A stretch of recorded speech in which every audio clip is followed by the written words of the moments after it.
The I didn't do it kid syndrome. Yeah, exactly. Do you have the I didn't? Yeah, you do. I'm sorry. I don't know why I brought that up. I just remembered. Yeah, it's like of all people to ask that too.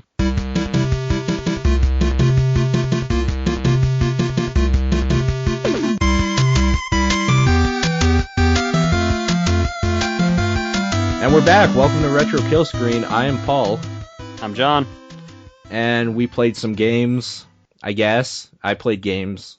I played game, singular. Yeah. Our games this week were Die Hard Arcade on the Sega Saturn. Yeah. And Parasite Eve for the PlayStation. Also, yeah. Yeah. Okay, so I'm just going to be straight up. I didn't actually finish Parasite Eve again. I have beaten it in the past, but I did replay up to the dinosaur in the museum. Oh, dude, you got, pretty close. Almost the end of day 5 for anybody that's actually played the game. And day 6 is literally a boss fight. Yeah. Yeah. And that that end scene. Yeah. We'll get to that. So Let's talk about night. Die Hard Arcade, though, because I actually played this, and I hadn't ever played it before. Mm-hmm. And it's amazing. Yeah, isn't it? It's not Die Hard at all, but it is so Die Hard. Yeah, do you know the history behind the game at all? Or I have no idea, so maybe you would like to enlighten me. Okay, have you ever heard of a game called Dynamite Cop? Yes. This is the prequel. Oh, weird. In Japan, it's called Dynamite Deca, which apparently means, Dynamite Detective. Okay.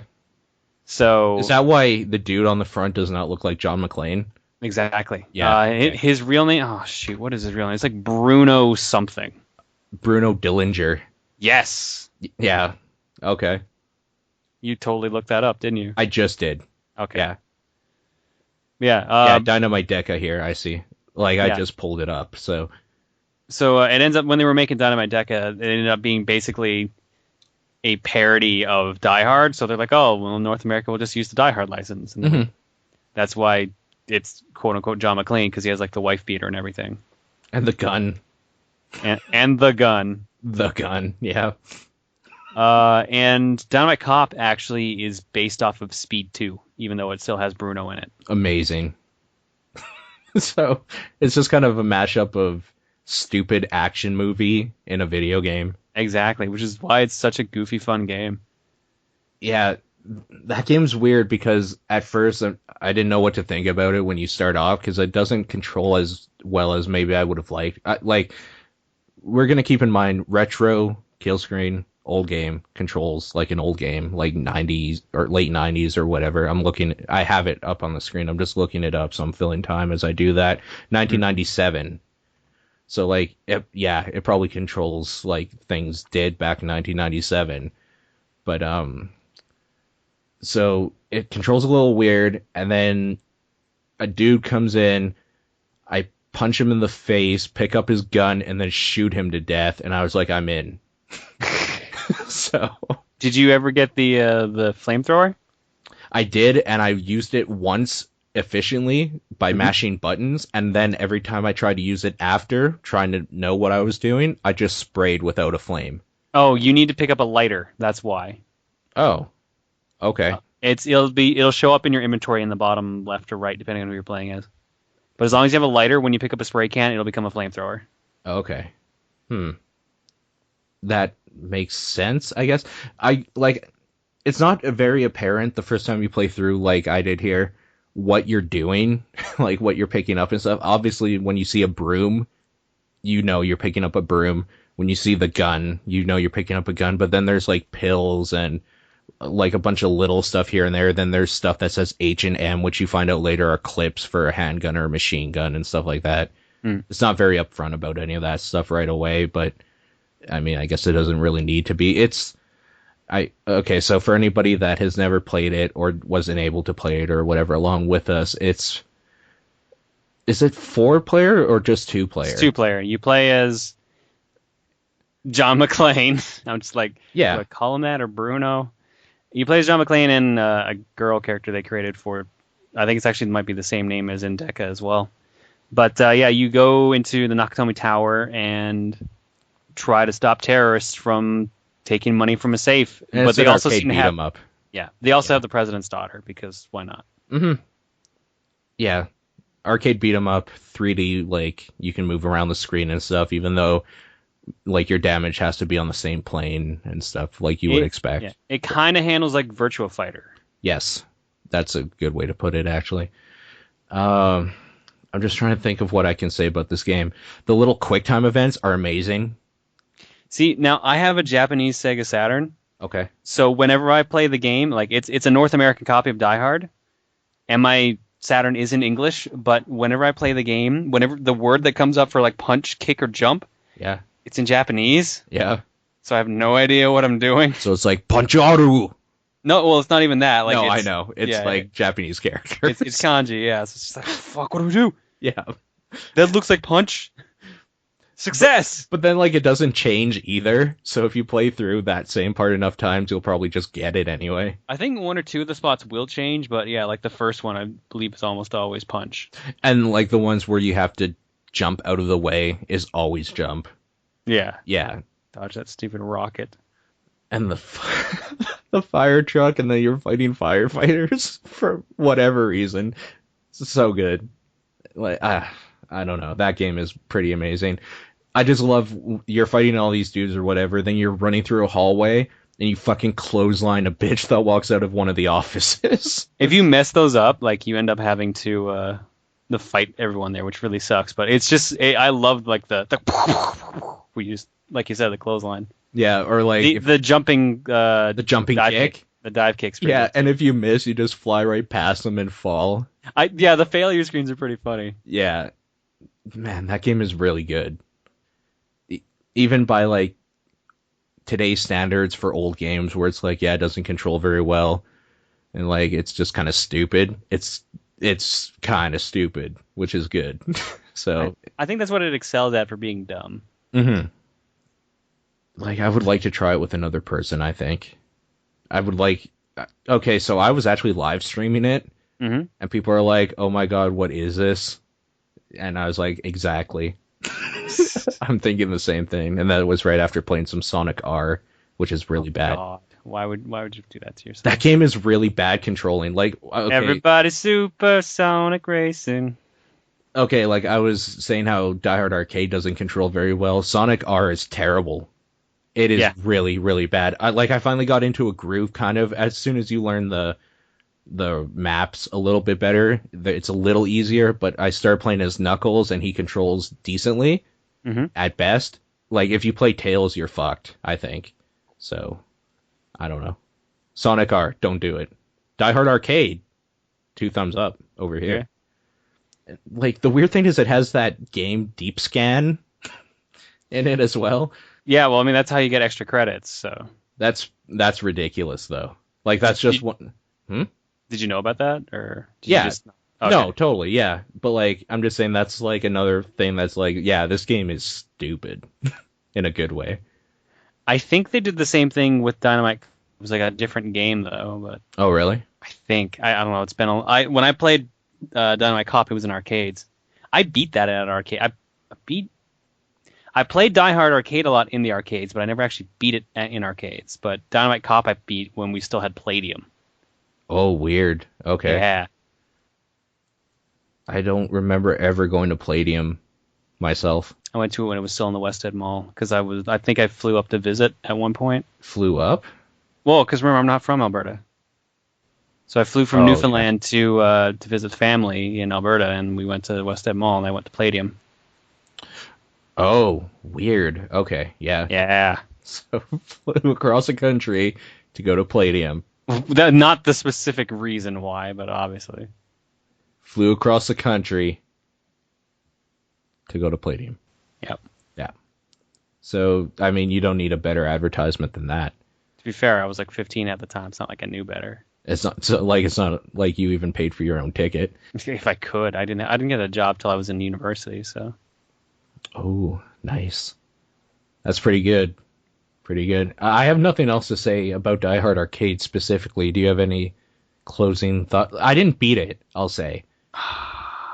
So I didn't see what ridiculousness they did at the end. How far did you get?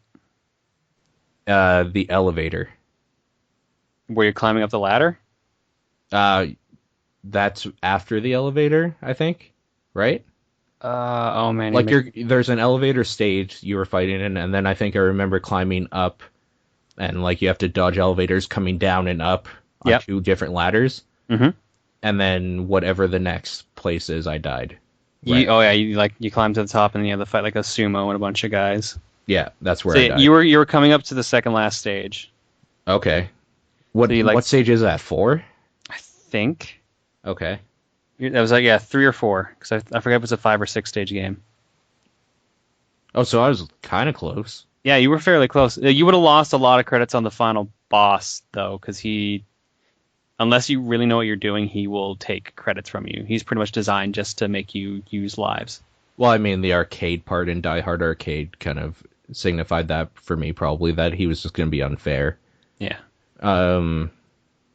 So, like, if you were playing this game legit, I didn't do the whole deep scan thing a lot. Mm-hmm. Would you suggest, like, going through deep scan and getting, like, 9 credits or something, then trying it?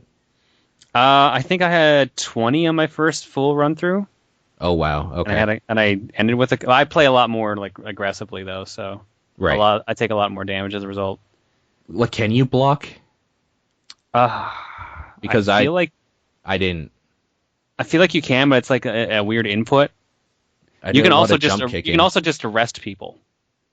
I don't do a lot of arresting. I figured out after, like, I watched a video of someone play through the first level after I was done playing, and saw that, like, guys on the ground and stuff, he would handcuff them. I think I saw that once ever when I was playing. Yeah, you need the gun for sure, and I can't remember what else you have to do it. Yeah. Like, you probably have to knock them down, I'm guessing. So. No, I mean, like, I think there's a button input into it. I don't think it's just walk up to them and punch them. Oh, okay. Weird.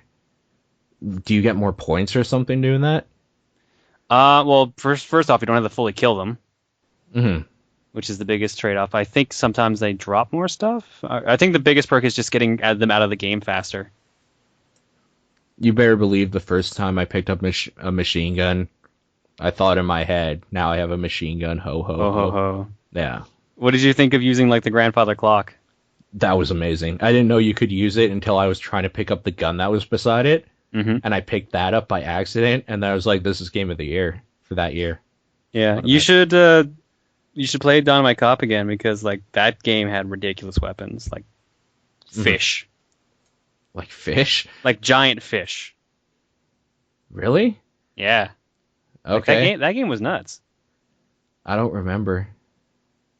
Okay. I'm going to have to do that now, so thanks for giving me another game to play. No worries. That's what I'm here for. Yeah, what's the end boss like, I guess? We'll end with our talk with that, because I don't know. He's got 2 forms. First form... 2 forms? Of course he does.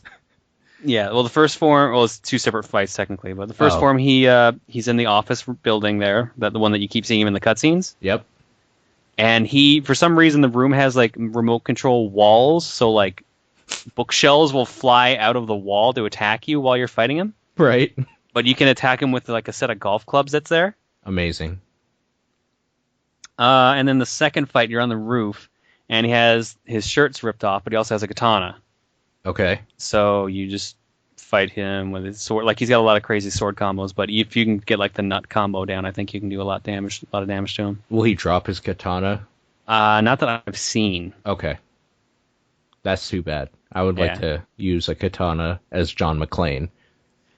Yeah, if you beat that game with 2 players, the president's daughter's like, okay, now you 2 have to fight to the death. Really? Yeah, you have, like, a versus just fight. Like the double dragon thing? Yeah, exactly. Like, you fight to see who's the best at the end. Wow. Okay. Jesus. That game, man. Who made that game? Sega. Sega. I'm just sorry. I'm looking up, like, the dude who... Oh, it's probably like AM2, I think. Uchida? I don't know. Makoto? Yeah, okay. The dude that did Altered Beast and Golden Axe and stuff. Okay, that makes sense. Yeah, because it does feel like a Golden Axe, kind of, in some respects. But cool. Yeah, awesome game. I'm really happy you've made me play. You made us. No, you made me play because I mean you didn't play because you played it so much. That is a game that like I always like breaking it out every now and then. So I knew I didn't need to play it for Killscreen because I can talk about it. Yeah, so I commend you for your choice and I thank you. You're welcome. A good time for sure. But Parasite Eve. Mm-hmm. Now I really like this game. So this was my first time playing Parasite Eve. Yeah, so I want to hear what you have to say because I know what I think of it, and then I'll retort. But like, I hope you liked it. Oh, I really liked it. The only point I ever got frustrated with that game was the very end. Okay. Like spoilers? Maybe. Do you want me to spoil it? Or actually, you know what? This game came out like 15 years ago. If you haven't played it by now, even though like we've been putting off this episode that we're recording right now for like 3 weeks or a month, you're not gonna play it. Here, I'll put it this way. I can actually describe it in a non-spoiler way. Okay. After you fight the final boss, there is a scene that happens where if you screw up, you will instantly die, and you will have to redo chase. Yes, you'll have to redo the final boss fight over again. That is just bad game design. I fucked that up twice. Okay, did you fuck it up because you went the wrong way in the ship? First time, I ran straight at him because I'm like, oh, I'll just fight him again. Okay. And then I instantly died. I was like, oh, well, fuck. Okay, see... I'm just gonna go ahead and say spoiler talk anyways, because there are some weird things and stuff that we could probably talk about in Parasite Eve that might be spoiler-y. Yeah, I guess. Or whatnot. So, like, if you haven't played it by now, even though we've been putting this off for this long, and you listen to Retro Killscreen, we're like, tune in next week, and it turned out to be a month later, like, you're still not going to play it, so you don't care. So you fight the ultimate being at the end, which Eve gives birth to, and it has, like, 4 or 5 forms, and the last form is essentially just chasing you. You cannot kill it. It instantly kills you. Yeah, now, the first time I ran at it and I didn't realize that it was going to kill me because there was no hint that it was going to kill you. Well, arguably, the fact that she kind of starts running away from it is a hint. No, she's like, oh god, I just need to find a way to get rid of him, is pretty much what she says. Doesn't she also turn around, though? No, she'd already turned around and was running because she was worried about Daniel. Oh, okay. Oh, man. Did you remember that cutscene, too? Okay, where he jumps out of the helicopter. So freaking stupid, but it was amazing. Burning up as he's flying towards throws it with perfect precision. Yeah, and then just dives in the water. Then at the end, he's just standing up, right? Just like, sup. Yeah, I was like, wow, not even like a hesitation, no scarred clothes, nothing. Nope, he's totally cool. Yeah, that's amazing. There's a few parts like that are amazing, but like the part you're talking about that you had trouble with or whatever, I really like that part. Because... Yeah, no, when you do that scene right, it's tense. But like the second time I did it, I screwed up because I was like, oh, I'll save so I don't have to do that fight again. Mm-hmm. So when you go like in the first room of day 6, the final day, there's a phone you can use to save. Yep. I tried to use it, and it's like, oh no, communication lines are shut down, and as a result, I could not escape the room in time and died. Oh shit. So I was livid, because this was at like 2 a.m. last night. Okay. Because I was like, oh, I guess I'm here. This is the final boss. I guess I'll just sit down and do it in one sitting. And then screwed up and found out I had to do the fight again a second time. Mm-hmm. Got through it and screwed out. I'm like, oh man, why don't I just go to bed? I was like, no. I figured out a method to this final boss. I'll just go through it. The one thing I will say is I've never really had an issue with the actual ultimate being. I had quite a few issues with Eve's, like Melissa/Eve's final form. Oddly enough, I had more problems with Ultimate Form than I did with Eve. Which one? Like which form of the Ultimate one? Well, the last one or the second last one you fight, I guess, where the bald dude. Like the explosions everywhere. Yeah. Yeah. Okay. But yeah, no, I had to use a bunch of revives in that fight, and I used like all my healing potions, and I screwed up my parasite energy balance, so I couldn't do the crazy one. Yeah, the liberate move. Yeah. Yeah. But the second and third run throughs, I figured out how to like a much better method, and I cruised it like crazy. Yeah, for that last form, when he's doing his crazy explode, like you just kind of have to keep running. When he gets ready to do his crazy explosion, you just have to stand like right beside him. He doesn't bomb around his little hitbox area. Oh, okay. I thought it was you had to run to like the edges or something. Like that might work too. I've always just kind of run towards him because I wanted to get ready for like shooting right away. So that was my thing with that. But yeah, I don't know. Overall, it's just like any other Square type game. Once you know the pattern or whatever, the bosses are totally fine. I still to this day have a few troubles with the crab boss because his bubbles hurt you bad. That one caught me off guard. Yeah. Because first off, I was like, attack the center. I didn't realize to attack the arms. Yeah. And it's got one of those moves where you can take away all your life but 1 hit point. I think that's the bubbles. No, that's not the bubbles. That's the claws. If you get too close to the claws, he will grab you and hit you till you only have 1 hit point left. Oh, it's the claws. And yeah, and the thing is, like, you have to, since one of his claws does like a laser beam or something, or is it his eyes? I can't remember. His eyes. He sticks his eyes out. You have to like kind of follow around his body. Like, yeah, so the claws can do some bad shit to you. And the other thing, the bubbles, what they do is they give you defense down status ailment. Yes, that's right. Yeah. Which, that's brutal. Yeah, that fight is annoying. Even but to on the this plus day. side, A, that's optional, and B, it gives you a pretty damn good weapon once you kill him. Yeah, is it the grenade launcher? Rocket launcher. Rocket launcher? Yeah. Yeah, I don't know. So the rocket launcher helped a lot with the final boss. Mm-hmm. Yeah. And then also Liberate also did too a lot. There's a point with the final boss where you can't even hurt it, though. Really? Do you know what I'm talking about? Oh, yeah. Before you get the bullets? The scripted scene, yeah. I found it annoying that, like, you would, like, shoot it and it'd be, like, 1 damage with everything before you got the super bullets. And that, when I remember the first time I played that, I was just like, well, this is gonna, like, I'm not gonna win. And then that bullet thing happened, and Daniel being a badass and that whole thing, so... Well, here's the thing, like, I never bothered to try, because when I got the weapon in question that uses those bullets, I was like, oh, this is obvious, I need to hang on to this. Mm-hmm. But can you even take that weapon out of your inventory? I don't know. I've never tried. I started playing an EX game, so I might look at it when I get to that point in the story again, because I want to try to get through the Chrysler building. Oh, you do? Yeah, see, I figured that would be something you would be into. The Chrysler building. You like the challenging, like, bossy type battle things, so... Yeah, the only thing that bummed me out, though, was, like, I didn't realize it was going to transfer over my active energy or my levels or anything like that. Well, yeah, because there's 2 endings, right? Yeah. Yeah. So that kind of bummed me out, because I was like, oh, no, I was hoping, like, all that stuff would transfer, otherwise I would have put more points into my gun. Yeah. Like, what did you put a lot into? Like, my handgun was boss by the end. I used machine gun. Okay. The machine gun's really good. Yeah, I had a machine gun with ×3 bullets, tranquilizer rounds, acid rounds, and the first shot perk. So basically, I would always start a round with the AT meter full. Yeah. Except it doesn't seem to work like that in EX mode. It actually seems to be like I get half a meter right off the bat. Or randomly it'll be full. And see, like, this is one of the things I love about this game, is the customization is amazing.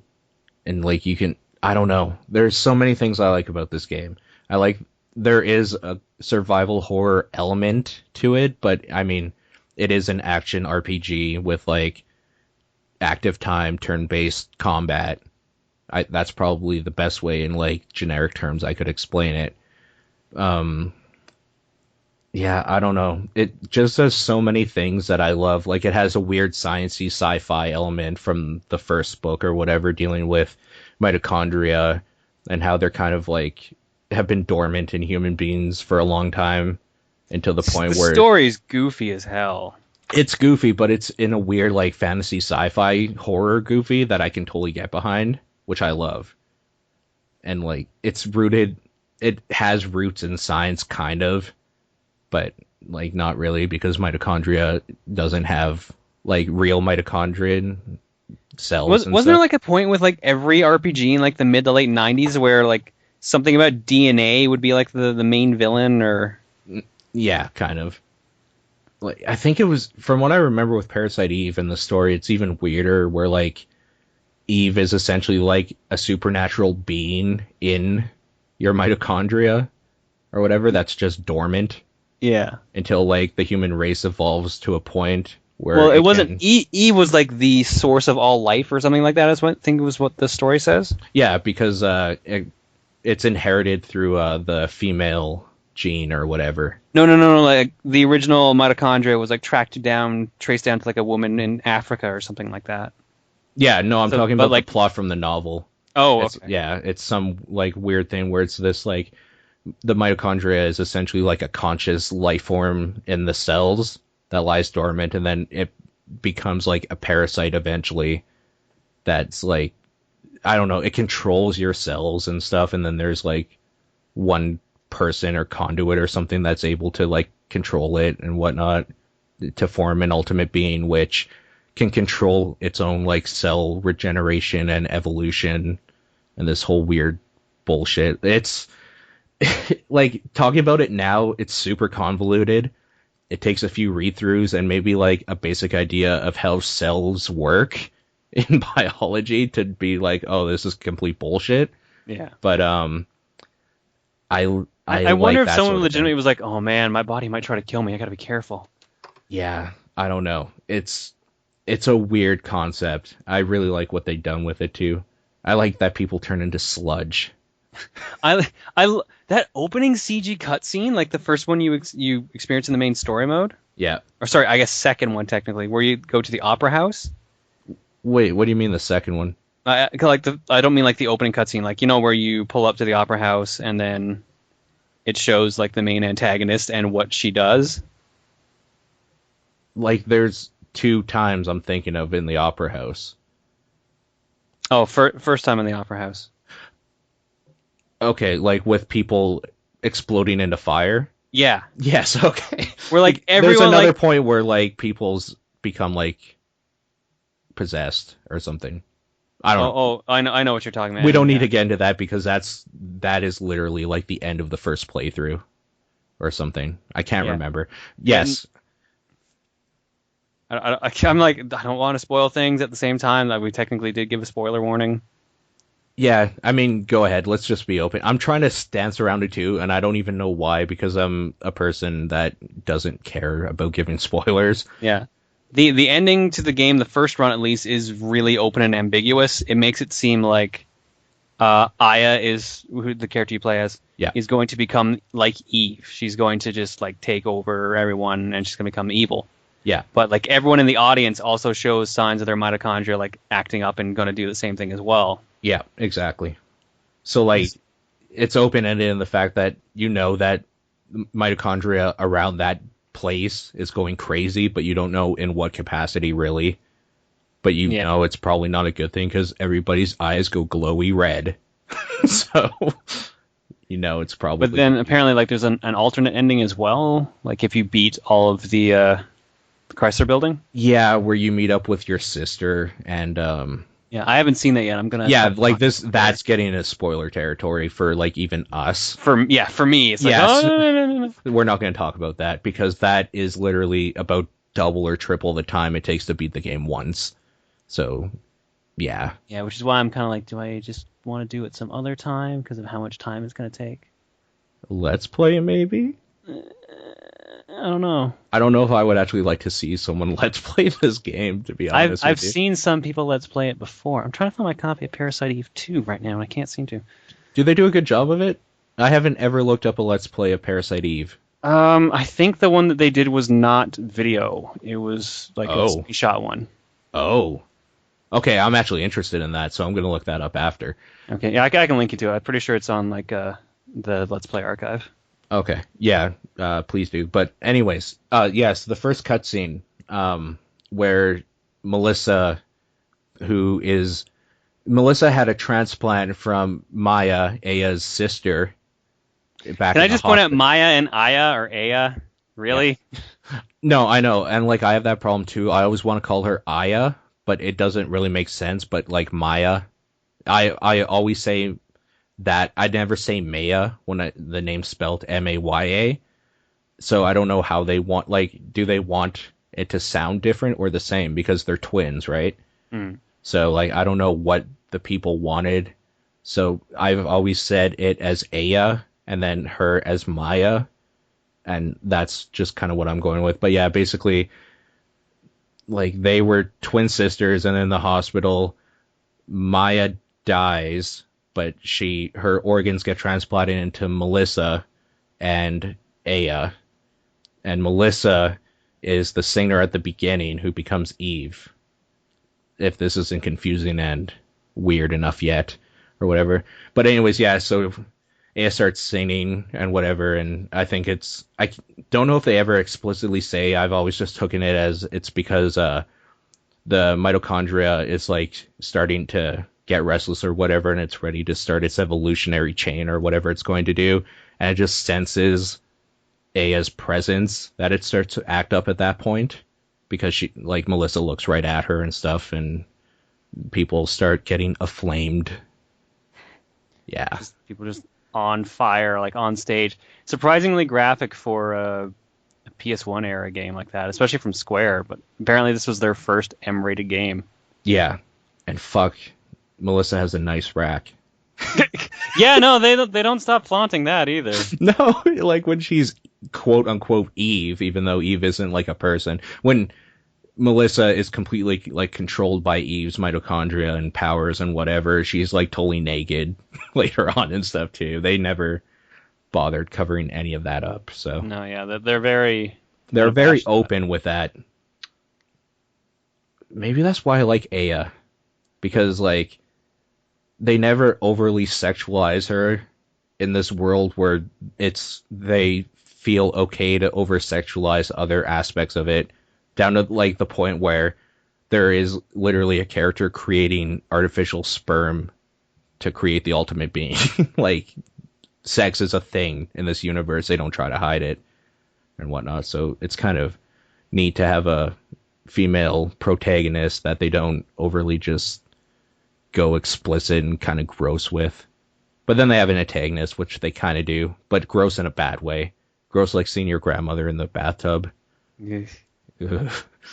We got way off topic.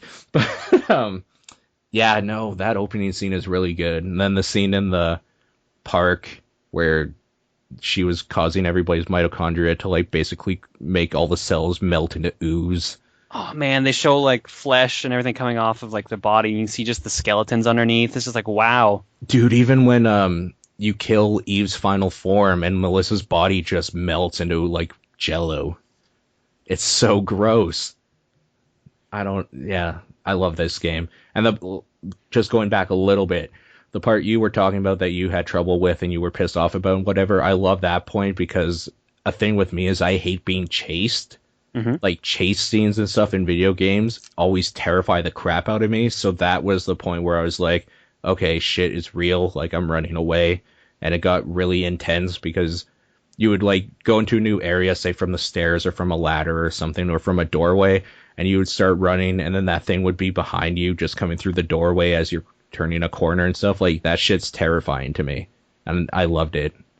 But yeah, no, like when the chase scene went right for me, it was crazy tense. Like I barely got that final door. I thought I was about to die as I grabbed the door. Yeah, especially the first door, like not from the outside, but when you go from the outside in, and then it's that little room, and that thing comes in through that door that you just came in through, and you're turning the fucking valve door, and it's coming closer and closer because that door takes forever to open. Yeah, that was another thing I didn't realize. That's what cost me my second life as well, because I got off the phone. I was like, okay, I've got to run, open the door. Shit, I have to turn it. Dead. Yeah. That part is just really tense. I like it quite a bit. And then they kind of ham-fistedly try to put something weird in at the end in dialogue where it's just like, maybe it's saying something about how people are essentially parasites and we're killing our world. But yeah, no, there's always an environmental message somewhere. I mean, look at Final Fantasy VII. That was pretty much an entire environmental game. Yeah, the whole thing. Yeah. Do the other Final Fantasies do that? Not really. I guess it depends. Not as much. Not 13. As... like, maybe more subtle. I never finished 13 because, fuck 13. It. I watched my girlfriend play a bunch of 13. That was about it. That game wasn't even that good. It looked really nice, though. I will give it that. It still looks really good. That's one thing Square always seems to get right. Like even this game looks surprisingly good. Oh, this game's beautiful. Like a 90s from 1997. And they don't skimp on like the horror look either. There's a bunch of weird places that are true to life. Like there's a subway station and tunnels. There's the Central Park or what. Everything takes place in Manhattan. Just I guess for anybody that didn't already guess. There's a museum. Like there's the police office and stuff. Everything has a really dark and kind of ominous tone to it. Yeah, the music's fantastic too. I love the battle music in this game. I never got sick of it. Yeah, no, the music overall is really good. Although there's a lot of points where it's just quiet, which is kind of weird. Yeah, I like that too, though. I like it when a game knows when to be quiet.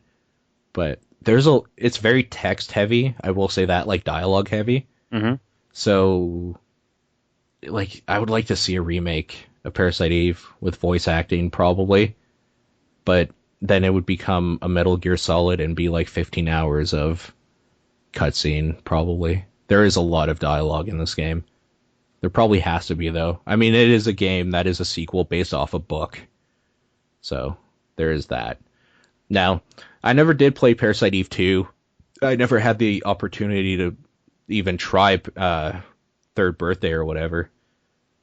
So Third Birthday, I believe, is just a more standard third-person shooter, if I remember correctly.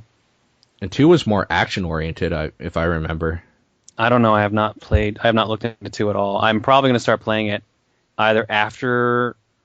I'm not sure if I'm just going to forget doing the Chrysler Building and just go straight to 2, or if I'm going to attempt the Chrysler Building properly. We'll tell you what. When you want to play 2, we'll do an episode on it, and I'll play it as well with you. All right, that works. Yeah. Do you have a copy of 2, or? It's on the PSN. I will say this also. Parasite Eve 1 and 2 are on the PlayStation Network as of like a year ago, I believe, or 2 years ago now, 2011. So anybody wanting to play, that's an easy way to. I still see greatest hits copies of Parasite Eve every now and then in pawn shops. Yeah, that's actually what I picked up my copy of Parasite Eve 1 like a month ago, maybe. Yeah, it's not a hard game to find. It's one of those games I would definitely recommend to anybody that's into like horror games or even Square games. It plays really well too, even in this day and age. The movement maybe feels shitty. I feel like a bad person when I talk about movement and how it feels for me in games because I am the guy that does like tank controls. The only issue I had with it was when I was trying to pick up random items or like open doors in the background or stuff like that. Those are annoying for sure. Yeah. But other than that, no, like the controls during the battles are fine. Yeah, battle control is great. Which is very important. Yeah, exactly. Yeah, if anything, the controls and stuff are irritating when not important at worst. So I guess take that for what it's worth. A lot of gameplay involved in it too. Like you can customize weapons, you can try a whole bunch of different tactics and stuff, just like any other RPG thing. You have different powers and you have haste. Haste is really good. I love haste in video games. Yeah. So that's like one of my Achilles heels. If a game has haste, it's like, oh, this game's already great. So So RPGs, got it. RPGs. And that's all I have to say, really. Unless we want to talk about the whole Parasite Eve story, which I don't. I don't want to talk about the story. Nah, I think we've been pretty spoilerific as it is on this It's super long. It's hard to explain, too. Like, even playing through it one time, you probably want to look up on... I didn't have this option when I first played it. I still played it when it was new back in the day, and I was kind of like a stupid teenager. I didn't have the option to just go on the internet and find out what the hell they were talking about, really.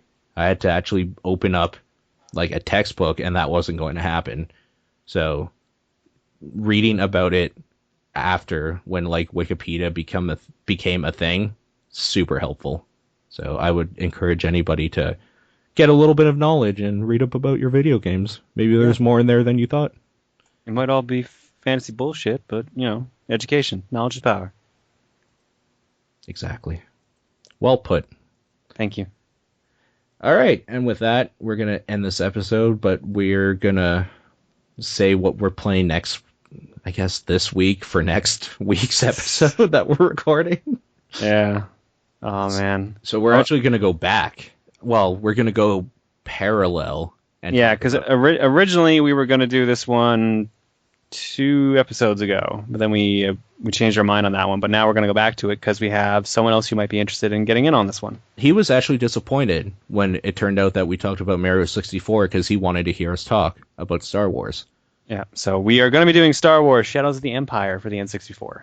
Exactly. So we're going to be doing that along with, we're going to continue with this console generation gapping thing, and we're going to do Space Channel 5 from the Dreamcast days. Yeah, a nice short game. Space Channel 5, if you want to get a copy and play along, it is very short, but I believe you can get it on PSN. Oh, wait, or is it just Part 2 that's on the PSN? It's only Part 2. No. Shoot. You could probably play Part 2 and know what we talk about when we talk about mechanics. Yeah, the gameplay will be the same, roughly, but there's a PS2 collection with both games, and then there's the actual Dreamcast original. I only actually have a PlayStation 2 version of Space Channel 5, and to find it, I had to go to a convention. I don't see that game. I picked mine up at Walmart. See, that's weird. But this was also like years ago. Okay. On the Dreamcast or the PlayStation 2? PS2. I had the Dreamcast one for a while. I think actually my Dreamcast came with it, or like I picked it up as soon as I got a Dreamcast. Also, we do not endorse piracy or emulation and stuff like that because it's totally illegal, but you could probably download it somewhere.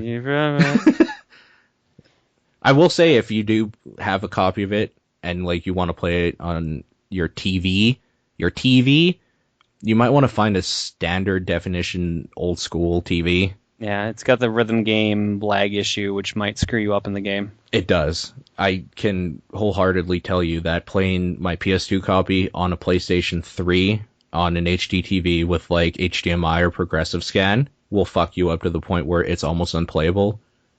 So now I'm kind of worried to put in my Dreamcast copy.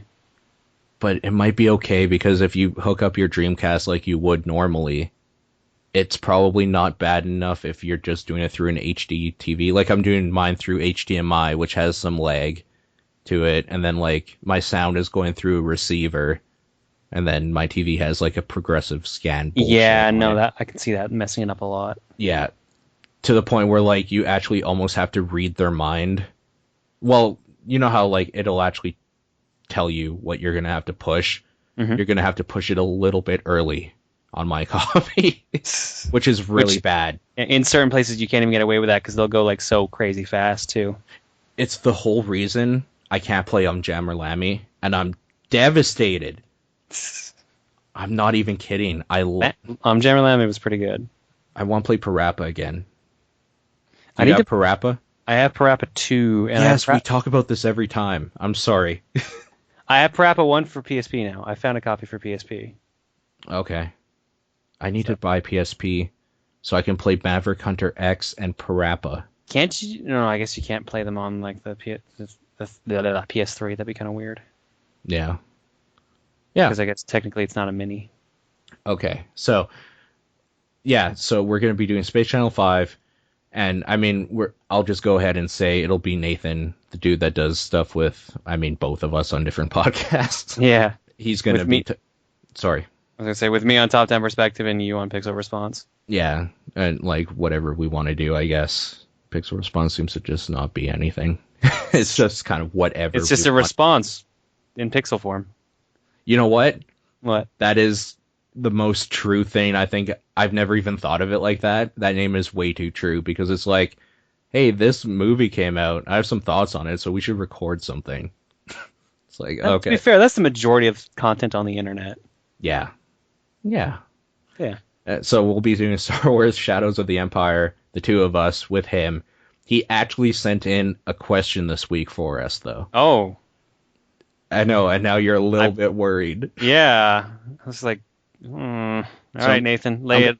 I'm going to go ahead and read this email out. Lay it down. Are you at all excited for the new Die Hard film? Of course. Yeah, Bruce Willis, Die Hard. I'm bummed out that it's coming out on Valentine's Day because it's like, I can't go I know. watch this. I know. This is like where you wish you were a homosexual, kind of. Where it's like, let's bro out together. Why a homosexual? Because, I would have expected you to say this is probably why you wish you were single. Or, wish that your girlfriend was into action movies or something. That would have made a little more sense. Just a tiny bit. Maybe like a Freudian slip coming out here. Oh, boy. Oh, retro. Oh, no. This is the wrong podcast for that to happen to because of what happened last week. Okay. We're not homosexuals. But, no, but yeah. I don't know many females that actually care about Die Hard. I know one. Do you though? The whole series? Yes, no, she is. Okay. She is almost more into Die Hard than I am. That's impressive. It's kind of scary. I'm gonna say that's impressive because there are a few that they're like, yeah, I like Die Hard with a Vengeance or whatever, and then I'm like, well, dude, everybody likes Die Hard with a Vengeance. You don't have to like Die Hard to like that movie. You just have to like good movies. What? What? I think Die Hard with a Vengeance is the weakest one. Or sorry, if we're gonna count the fourth one, then it goes, yeah, weakest to strongest is 4, 3, 2, 1. Wait, I'm just weakest to strongest? Yeah. So best to worst is 1, 2, 3, 4. Okay. I'm not disagreeing with you. I'm saying everybody likes Die Hard with a Vengeance. So it's not hard to find people that say they even like Die Hard with a Vengeance because Samuel L. Jackson adds his sassy black attitude. And it's just a dumb action film or whatever. But I like 2 a lot. I'm gonna say that. Yeah. No, I really like 2, and obviously the first one's a masterpiece. Yeah, the first one is one of the best films ever made for action. I'm curious to see about this one because it doesn't seem to focus on John as much, more so his son. Yeah, I'm looking forward to it either way. So to answer your question, Nathan, yes. He said, I actually liked Live Free or Die Hard more than the average Joseph on the Avenue, but something about this new one isn't really popping for me. Maybe it's because it's the director of Max Payne, but the whole Russian angle seems super tired as well. So there you go. Nathan has now... super tired, but it's the first time that they've done it. Yeah, and Nathan has now taken over Killscreen, so... the one place people had on Pixel Response to get away from his opinions, and he's sunk them in. He somehow writes them in instead. Because doesn't that sound like something he would have said on a podcast where we were talking about Die Hard films or something? If I could do a Nathan impression, I would, but there's his full opinion of the new movie, and you heard it here first, I guess. Also, did either of you play Die Hard Vendetta for the GameCube? I did not. No, I did not either. No? All I remember is it being a first-person shooter. Okay, so neither of us did, and he said, finally, Edgar Wright, greater than Joss Whedon. Listener number 3, a.k.a. Nathan.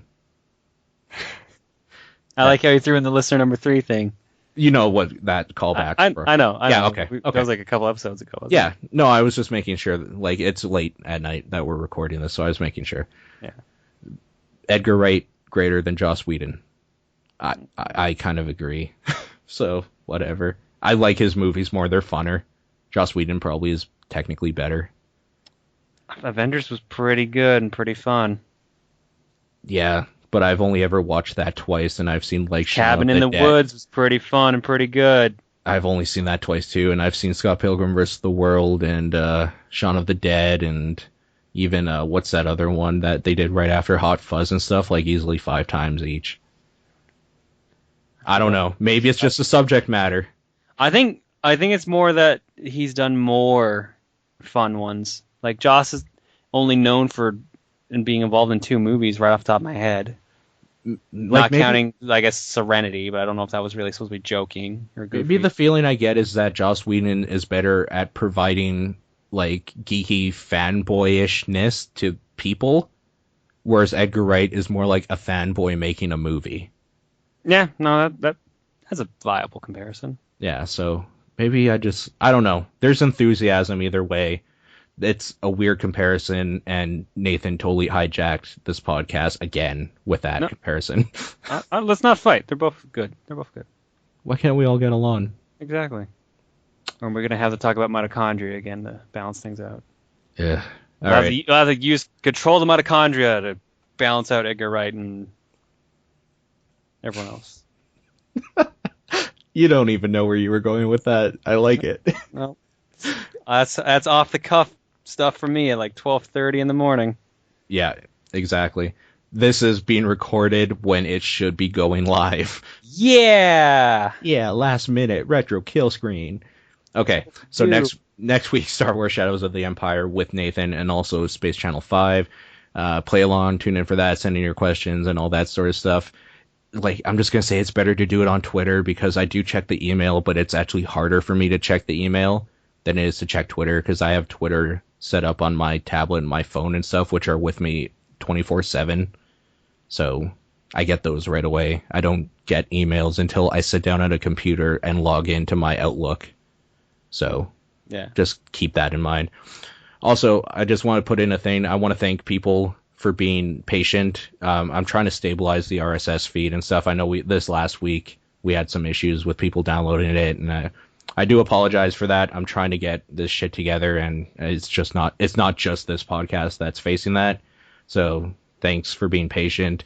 If you guys are having troubles, please message me on Twitter at exposure, EXFAUXSURE, or Retro Killscreen on Twitter, so I can look into it and fix it, because I need to know right away when the problems are happening so I can see what's going on, because if I find out like 12 hours later, it's usually the server side fixing something or like defaulting to something else or whatever to make it work, and I don't know what the problem was.